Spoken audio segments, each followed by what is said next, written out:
لا، والمسند ده كمان ملوش اصل، يعني لما قلب عنه علماء المسلمين هذه مهم، يعني هم عاملين مسند لواحد اسمه الربيع، تمام.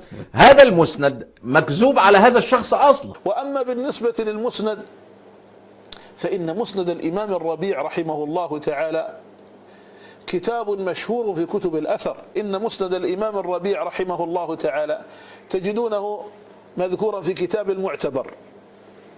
كتاب المعتبر، وكتاب المعتبر هذا كتاب صنفه الإمام العلامة أبو سعيد الكدمي رضي الله تعالى عنه، وهو من فقهاء القرن الرابع الهجري، أي قبل العلامة الوارجلاني مرتب المسند ب200 سنة.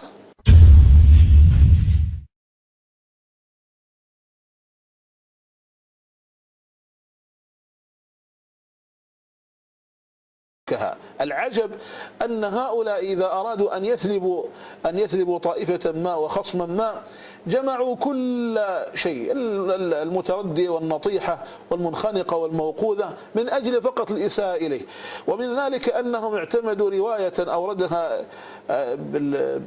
أوردها ابن حجر، وأوردها كذلك المزي، ابن حجر في التهذيب والمزي في تهذيبه كذلك، رواية عن ابن أبي هند.